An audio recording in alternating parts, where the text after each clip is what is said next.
Hello, welcome back to Dear Career. I'm Tiana, I'm your host, and this is the podcast where I'm going to get you to where you want to be. Okay, we are here in episode 25 already. Oh my gosh, I can't believe we've already gotten this far. I am so shocked. I can't believe I've been doing this for 25 episodes. I don't even know what to say. Thank you for staying tuned. And if you are new here, welcome. Every episode, I've been able to get into it and try to dig in a little bit deeper on a career topic and try to give examples. And I really try to give some practical information around different career tips or advice when it comes to my experience in HR and recruiting and as a career coach. So I give insights on those things and I hope it's helpful by the end. And so I hope this episode is no different. Today, we're getting into a topic that I have worked with clients on, but from the recruitment side, I've experienced that I think sometimes candidates don't take advantage of in the best way. And that is how you as a candidate can interview your future hiring manager. So I actually have 5 questions that'll help you to not only engage the hiring manager and get them more interested in you as a candidate, but also I think it'll give you some really good insights to that hiring manager and help you determine if you want to work for them. And you have every right as a candidate to interview your hiring manager just like they're interviewing you. Because at the end of the day, when it comes to the offer time, if you don't feel comfortable accepting the offer, you have the right to say no. So let's go ahead and get into it. Okay, so I wanted to get into this topic because as a candidate, you want to be able to stand out. You want to be someone, especially in today's market and how competitive it is, you want to be someone who the hiring manager is already looking at as a top contender. And how you do that is not only in standing out with your resume, your interview skills, but also how you present yourself. And a good way of how you can present yourself is how you interview your hiring team back. And that's not only your hiring manager, but that is also the rest of the team. But today we're going to focus on how you interview your hiring manager or the person who is going to hire you. This is going to be extra key if you are looking to step into a leadership role, or if you are in a leadership or management role and you're interviewing for either a promotion or another leadership management role. This is going to be really, really key for you to ask some of these questions and really understand deeply what you're getting yourself into in that next chapter of the leadership management role, or what that next opportunity is and what that role really is, because it's not just about the role, but it's about who you're going to be working for. Like research says, and as I've talked about in several other episodes, employees, whether you're an individual contributor or you are a manager, employees leave managers, they don't leave companies or organizations. And so it's really important that you understand who you're going to be working for. Remember, working for a bad manager makes or breaks your experience. So taking the time and the extra time to thoroughly vet your hiring manager is going to be so key, so important, and it'll be really worth it. This is also key to your retention as an employee, whether in a management role or an individual contributor role. It's key to your retention and wanting to stay in your next position, whether being promoted or moving into a new company. Okay, so we're going to get into our 5 questions. I'm going to present each question and then break down why each question is important. So let's get into the first question. The first question I have, this is going to be our standard typical. You may have heard this question before. You may have heard this question before asked to yourself if you are in a management or leadership role. But flip that question around to your interviewer, and that is, how would you describe your management or leadership style? This is a great question. It is more of an open-ended question. There is some elements of behavioral components in here where you can really assess what the responder is articulating in this type of question. So you will really want to listen for key generic type of responses, but it gives you some opportunity to dig in a little bit deeper. Yes, it is a little bit more standard. And again, if you've been in a management type of role or interviewed for a management role, you may have heard this for yourself. Flip it around and ask your hiring manager, because this will tell you what they think, first of all, some self-awareness, what they think of themselves as a hiring manager, and how they identify their leadership and management skills. It will tell you what they think their management and leadership style is. So you want to listen for that. And potentially, if you have the opportunity to ask others that work with them about this question, you can compare answers. What do they say about themselves and what do others say about them? That will be really key. But also, uh, in listening to this response, if this person is saying something like, I'm someone who has very high expectations and I like to have results on a regular daily basis.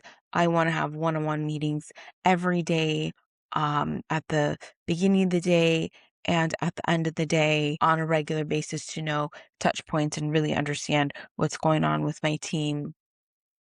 And maybe their style is reading a little bit more of a micromanagement style. That might not be something that resonates with you. Some employees really like that. Some employees like that base, that clear communication, constant contact, constant communication, touch base. And other employees say, I need more autonomy. And as somebody who's moving into a management role, it could be, especially if you're in a new management role and you're stepping into a new manager role, that might be super helpful and feel like comfort.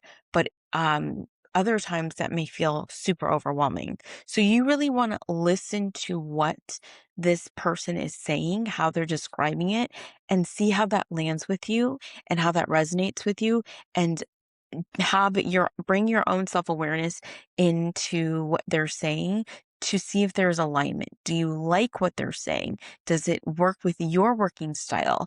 Is there going to be a mutual fit with your style versus their style? So this is just an example. They may say, and I'm going to speak to my own style because I have a little bit more of a blended style, but in the beginning, when I'm hiring a team, I do like a little bit more of a constant contact in the onboarding stages because I want to make sure I have some clear communication. But that's part of my 90-day process with my new hires. And then my expectation is that I work really closely with them in the beginning. So then I kind of send them off after, and we build off. So in the first 30 days is a really constant contact. Then after that, we start to drift away, and I work towards moving them into an independent stage by 90 days. And that's the expectation I build with them. But everyone's different. And sometimes I have employees that they need a little bit more of the hand holding. And so we kind of touch base and understand what they need. And maybe in some areas they need more hand holding, in other areas they don't. But I really like to work towards autonomy. I'm not one to micromanage. I don't like it. I don't necessarily always have time for it, but I understand the need for it. And I really like to support my employees. So I speak on those terms, and my expectation is that my employees work towards independence. And if in the independent stage they feel like they need more support, my expectation of them is that they communicate that they need that extra support.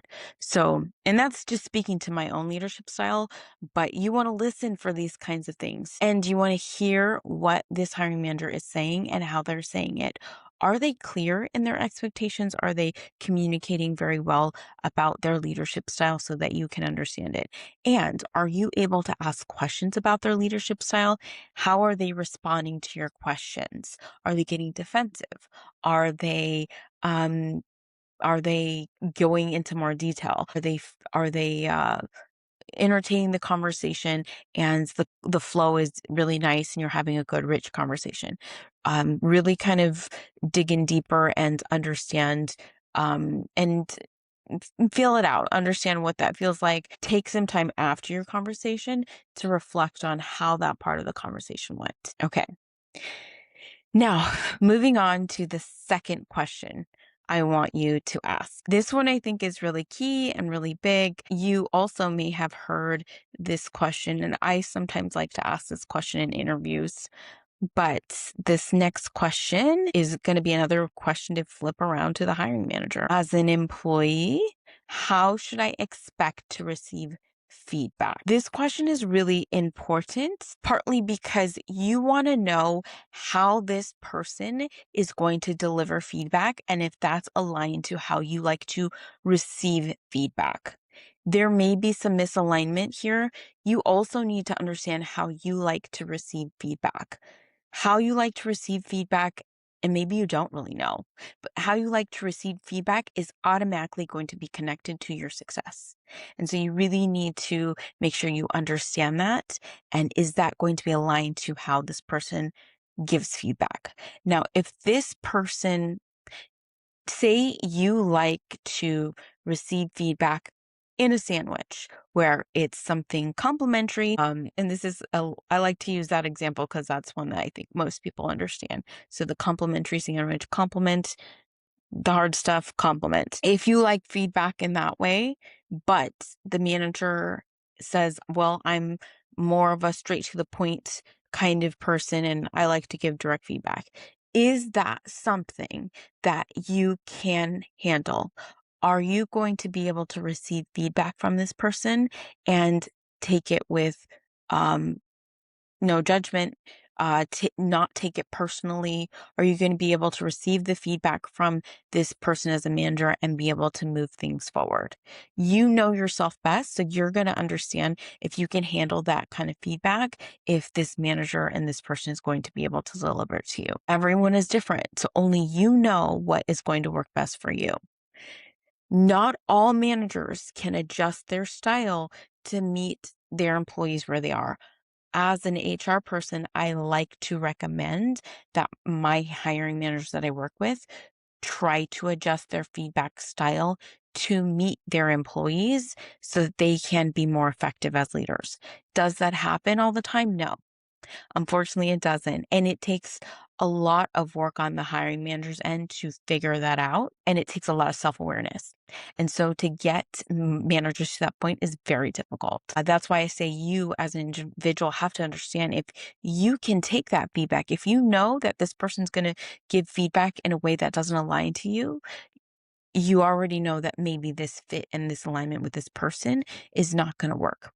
Now, if they are somebody who gives direct feedback, and you like direct feedback, but they're giving direct feedback and they think what they're doing is direct, but really it's just mean feedback, that's something that you have to watch out for. So I see that very often, where somebody thinks that they're giving direct feedback, but they're not necessarily being direct. They're really just being mean. So they're not really saying what they mean. They're just being mean. And so as a manager, I try to work with hiring managers and leaders and have them soften their tone, their approach, and figure out how they can be a little bit more soft with how they're giving direction and feedback and more humane with their approach. But sometimes they don't have that more humane approach and they forget that there's a human receiving their feedback. There's other times where they really are conflict avoidant and they won't give any direct feedback and they walk around the feedback and they don't know how to give feedback. That happens, I think, even more than the not direct feedback. So, and sometimes the other part about asking this question is really great because if you're asking this question and you're not getting a clear answer, it could be that this person doesn't know how to give feedback. So that is another answer in itself. Okay. So I'm hoping that that gave you a little bit of insight. Let's get to the next question. The next question that I want you to ask in your interview is, and this is all if you have time. I'm hoping that you have time to ask some of these questions and really get through it. But this next question I think is going to be important. Connected to the last question, the question is, when and how often should I expect feedback? Now, this is something you can ask in a few different ways. You could approach this question to your initial screening person. So this could be an HR question, but this could also be to your direct hiring manager. Feedback should be given often and regularly, partly in a way to neutralize the feedback, but make sure that it's happening so that way there's a conversation rather than a direct, sharp, okay, feedback's happening and now I'm in shock and I wasn't expecting that. We don't want that for employees. That creates more of a jarring experience for employees, and we don't want that. We want feedback to be a give and take constantly and a conversation that's happening where the employee is very clear on what the expectations are, what the feedback is, and they know exactly where they are about their performance all the time. That's what we want. Does that happen all the time? No. And so the HR person may have an expectation, an idea of what the cadence and feedback routine, especially around performance management, is, but the hiring manager will have a more realistic articulation and cadence about their actual feedback. They may have a style about how they give feedback. They may say, okay, we do one-on-ones weekly. We do checkpoints daily. We have team meetings once a week. They may have things that are going on that is outside of the HR or recruiter's point of view. So it's a good question to maybe ask a couple of times or assess so that you have good insight on it. But you should be looking out for something regular. Feedback shouldn't be a once a year type of experience.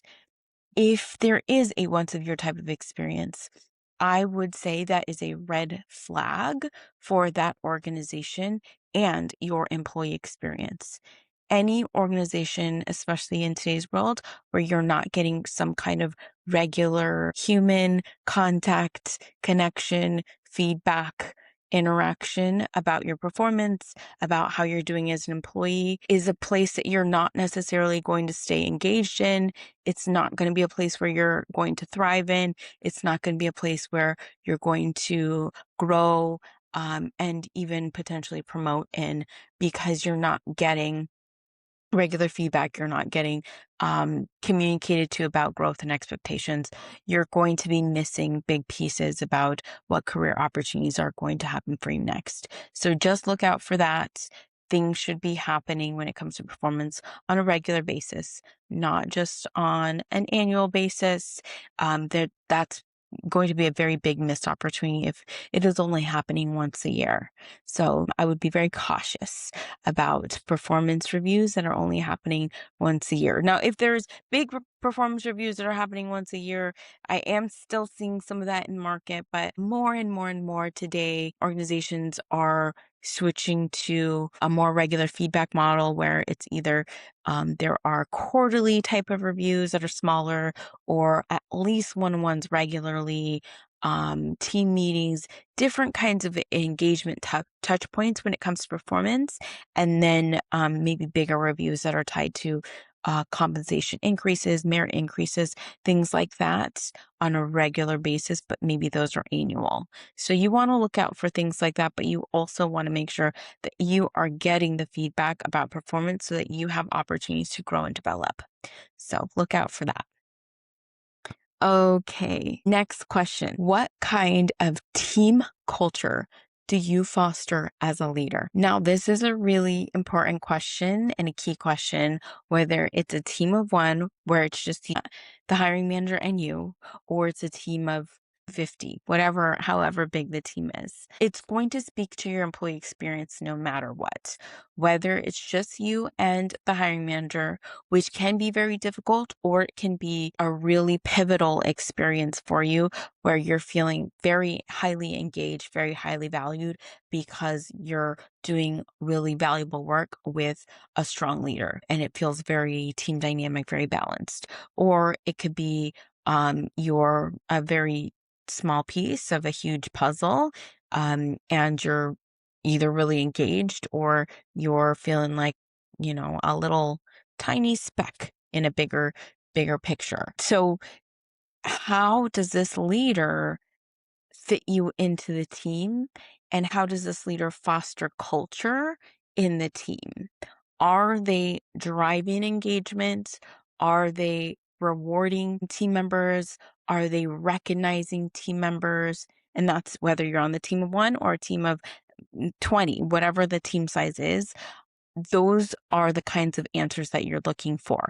You're looking to see what this leader does to engage the team, recognize the team, honor the team, celebrate the team. What are they doing in order to create a culture that is engaging or potentially disengaging? How you would recognize disengagement is really if it's an afterthought. If there's no thought at all put into any kind of valuing of the team, that could be that there is no effort put in. It could be that the team is not of importance. The team isn't being valued at all. So it's something to look out for. And is that something that you're okay with? Maybe that's not something that's important to you. So really be mindful of how this fits in for you and your values and how this would make or break your experience as an employee if you were to accept this position. Okay, so my last question I have here. Now, this is going to be very much a self-reflective question for this hiring manager. And if you have the opportunity to ask this question of any peers that you could potentially be working with, it would be great. And you would flip it around. Asking the question to the hiring manager, what does your team or what do your other direct reports say about working for you? So what does your team say about working for you? What do your other reports say about working for you? This is going to be probably a question that they weren't expecting. So when you ask this question initially, and I'm hoping that this is an opportunity where you get to ask this question and you are either face to face in a virtual environment, you're able to really get a visual of a response because your read on their facial expression will tell you a lot. I don't know that you're going to be able to get an answer right away. I'm guessing that they will need to sit and think about it. And if they are having a response off the top of their head, um, that is going to be, I would probably take pause with that because if they have an answer off the top of their head, I'm not sure that that would be genuine.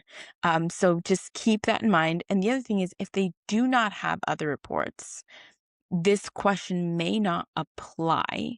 So how could you frame this question differently? What do other peers say about working for you? You could ask it in a way where it's what do peers say about working with you? You want to see what they say. What you're trying to do here is you're trying to push them in a direction of getting a genuine response when it comes to self-reflection. The goal here isn't necessarily to fully get the right answer. There isn't a right answer here. The goal is to see how self-aware they are and if they can be self-reflective. Being self-aware as a manager is a really key part in managing. If you've listened to previous episodes, you've known you're aware and you know that I've said being a manager is really hard and it's not for everyone. One of the key skills for management is being self-aware and having a little bit of humility because you can't do it all and you don't know everything. And being a manager humbles you so much because at the end of the day, as a manager, you get sometimes some terrible feedback, because you cannot make everyone happy as a manager. You are going to make someone upset. You're going to make someone angry. Someone is not going to like you at the end of the day, and they're going to be upset, and they're not going to like something you did.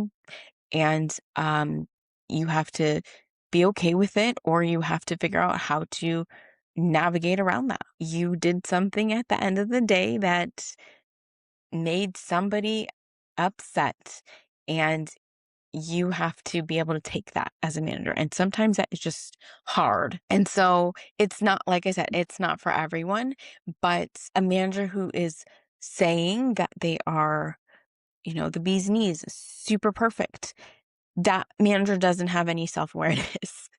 And so you want to look out for that kind of response. Now, depending on what they're saying, you want to hear what they're saying. Are they saying that their team says, "Oh, my team says I'm so great. They love working for me." Or are they saying it in a way, "Well, I think I'd like to think that they like working for me." Like they don't know. There's a couple of things that you can read into this. If they really don't know, that could read as they're either not aware, or they've never really truly been given that feedback, or they could be not necessarily, it could be as like that is a little bit of that humility, that they're not necessarily wanting to be boastful about being a good manager. Now, there might be some key things that are coming up from what they're saying. So if they're saying that my employees, I believe they would like to say that I'm fair, a fair judge of character, a fair judge of performance. That's something that, you could potentially take that information, and if you have the opportunity to ask some of the peers, please do. So any response that they're saying here, this is a great time to take notes and then compare. If you have the opportunity to ask peers in other interviews, these are the questions that you want to try to compare notes on and see if you're getting consistency across the board. If the manager is saying, "I would like to say that the team thinks I'm fair," and then you interview your potential peer and the peer says, "Actually, that manager they're completely unfair," uh, or they make a little smirk, "That's funny that they said that." You may want to try to pull that back a little bit, and see if you can peel back the onion, see if you can dig a little bit deeper and understand that. So just some things to look out for, some things to be cautious about, because these kinds of questions, again, are not going to necessarily be, in this one specifically, it's not going to be something that the hiring manager is going to expect. And so it might throw them off a little bit, and you could get some really interesting responses that could tell you a lot. Especially when you're reading their face, their nonverbal communication. What is it that their body's telling you? What is it their face is telling you? What are their arms telling you? What are their hands telling you? What are their eyes telling you? What can you pick up on the response that they're giving? And then if whatever they're saying, is it matching what they're visually saying? And is what the words that they're saying, is that matching what you're hearing when you're interviewing other peers as well? So anyway, okay, those are my 5 questions. I hope these questions are really going to get you closer to deciding if that offer is going to be a yes for you, or if that is an offer that you're going to say, "I think I'm going to wait, and uh, another opportunity is going to be coming my way. So it's a no thanks, or thank you next," type of situation for you. I don't know. Please drop in the comments and let me know what you think. Let me know if these questions helped you.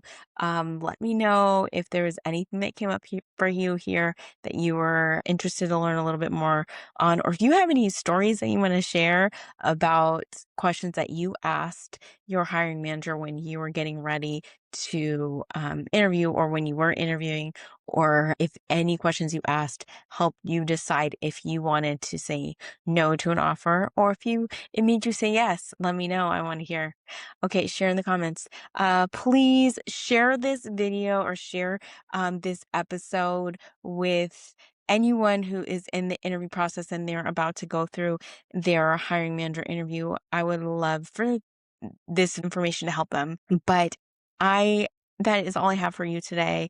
We are in our month of May, Manager May. So be on the lookout. There are going to be some workshops available. I'm excited to get into it this month. But look out for some more. And if you're not on the Dear Career Instagram, check me out there. May is also Mental Health Awareness Month.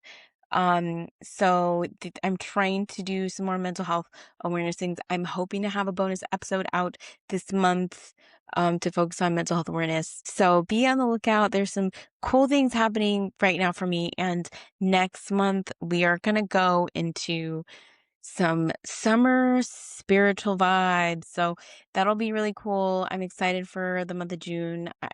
If you have ideas, let me know, but we're going to get into some really cool stuff coming up this summer. So be on the lookout. And, yeah, I hope that you have a good rest of your week. Enjoy. I will talk to you next time. Bye.